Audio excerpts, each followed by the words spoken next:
आजादी से गुलामी की स्याही हुई। मेरे सीने में अभी दर्द है मेरी भूमि का, मातृभूमि के चेहरे पर उदासी है वही। नमस्कार, यहाँ उपस्थित महानुभाव तथा यहाँ उपस्थित युवा शक्ति। मैं senior under officer Umesh Sharma, 9 UP battalion NCC Hathras. First of all, thank you so much sir because you give me this opportunity. महोदय, कहने को तो हम आजाद हैं, किंतु किसी की दास्तां और गुलामी की बेड़ियों को काट देना ही आजादी नहीं, बल्कि सच तो यह है कि प्रत्येक देशवासी आजादी रूपी अमृत पाकर मानसिक, शारीरिक और आर्थिक तौर से तृप्त होना चाहिए था, किंतु वो अमृत अभी झलका ही नहीं जिसकी हमें तलाश है। श्रोतागण, दूसरों से आजाद होना बहुत आसान है, क्योंकि ये आजादी बलिदानों की नींव पर टिकी होती है, किंतु खुद के अवगुणों और खुद की बुराइयों पर विजय पाना उतना ही मुश्किल होता है, क्योंकि खुद की खुद से लड़ाई बहुत मुश्किल होती है। आज इस स्वतंत्र भारत में हमारी लड़ाई खुद से है। हम अपने ही बनाए हुए चक्रव्यूह में इस प्रकार फंस जाते हैं कि उससे बाहर निकलने का कोई तरीका ही नहीं नजर आता। अफसरशाही, महंगाई, बेरोजगारी, धर्म, जाति आज ऐसी समस्याएं हैं जो आज हमारे सामने सुरसा की तरह मुंह पसारे खड़ी है। गर्मा में संविधान से लेकर डिजिटल इंडिया तक का सफर, हरित क्रांति, श्रमजीवी सेना, नारी सशक्तिकरण, पोलियो मुक्त भारत, ऐसे कई उदाहरण हैं जिन पर हमने विजय हासिल कर ली है। किंतु एक सत्य यह भी है कि आज हमारे देश में राफेल तो है, किंतु गरीबी में राशन नहीं। सत्ता चलाने के लिए शासक तो है, किंतु देश में आत्मविश्वास नहीं। तकनीक तो है, लेकिन पर्यावरण की शुद्धता नहीं। समस्या हर बात से है, लेकिन समाधान देने वाली जुबान नहीं।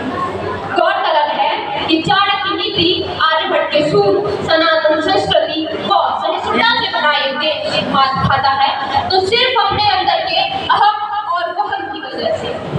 एक तरफ हम अपने संबंध दूसरे देशों से मधुर बनाकर उनके दिलों को जीत रहे हैं, बल्कि और दूसरी तरफ हम अपने ही देश के लोगों के अंदर साइंसी दावपेच का जहर घोल रहे हैं। कभी राम रहीम के नाम पर, कभी मंदिर मस्जिद के नाम पर जब लड़ाई दंगे होते हैं तो गर्व से फूला हुआ सीना भी छली हो जाता है। क्या महात्मा गांधी, सुभाष चंद्र बोस, चंद्रशेखर आजाद ने ऐसे ही देश का स्वप्न देखा था? क्या हमारे क्रांतिकारी वीरों ने अपना सर्वस्व इसीलिए न्यौछावर किया था? बड़े अफसोस की बात है कि हम रावण का पुतला तो हर वर्ष जलाते हैं, किंतु अपने अंदर के रावण पर कभी विजय नहीं पाते।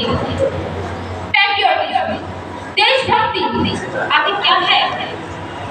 जब तानाजी मालूम करे छत्रपति शिवाजी महाराज के स्वराज का सपना अपने कंधों पर उठाते हैं तो वो है उसकी देशभक्ति।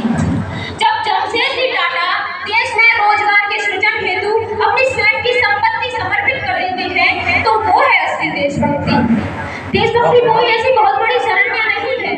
देश शहीदों की साक्षी मानते हुए आप सबके साथ यह प्रण लेती हूँ कि हम सब कभी भी किसी बुराई का हिस्सा नहीं बनेंगे।